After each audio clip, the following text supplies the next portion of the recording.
نحمدہ و نصلی علی رسولہ الکریم اما بعد اعوذ باللہ من الشیطان الرجیم بسم اللہ الرحمن الرحیم۔ ناظرین کرام، امید ہے آپ خیریت سے ہوں گے۔ آج کی ویڈیو بہت ہی معلوماتی ویڈیو ہے۔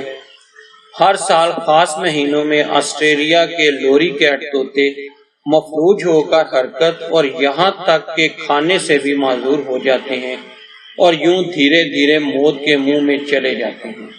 اس کی وجہ کیا ہے، یہ تمام تفصیل آج ہم اس ویڈیو میں آپ کو بتائیں گے۔ آپ سے گزارش ہے ہمارے چینل کو بالخصوص سبسکرائب کر لیں۔ بہت شکریہ۔ دھنک جیسے رنگ والے پرندے نیو ساؤتھ ویلز کے شمالی علاقوں میں بکثرت پائے جاتے ہیں۔ انہیں وائلڈ لوری کیٹ بھی کہا جاتا ہے، تاہم پرندوں کے ماہر اس مرض کو لوری کیٹ پیرالائسس سنڈروم LPS کہتے ہیں، جو ایک سالانہ موسمیاتی مرض بھی ہے۔ اب تک لاکھ کوشش کے باوجود ان پرندوں کو نہیں بچایا جا سکا، نہ ہی کوئی علاج سامنے آیا ہے۔ بعض پرندوں کی زبان، گردن اور پنجے جام ہو جاتے ہیں، یہاں تک کہ وہ پلک بھی نہیں جھپکا سکتے۔ 1970 میں پہلی مرتبہ یہ واقعات دیکھے گئے کہ جب پرندے مفلوج ہوئے اور شکاریوں کا آسانی سے نوالا بن گئے۔ ایک عرصے تک یہ ایک معمہ ہی رہا اور اب تک اس کی ٹھوس وجہ سامنے نہیں آ سکی۔ تاہم ماہرین نے اس ضمن میں کئی نظریات ضرور پیش کیے ہیں۔ ایک بات یہ ہے کہ پرندوں کی گردن کے مہرے شدید متاثر ہوتے ہیں اور شاید اس کی وجہ وہ پودے ہیں جو طوطے اکتوبر سے جون تک کھاتے ہیں۔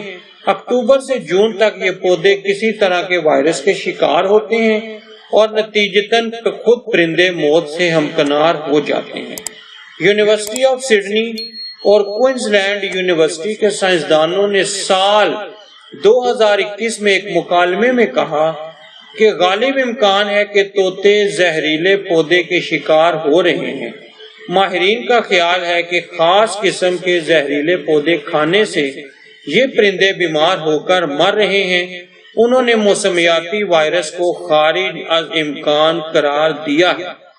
ناظرین کرام، ہمارے چینل کو سبسکرائب کر لیں۔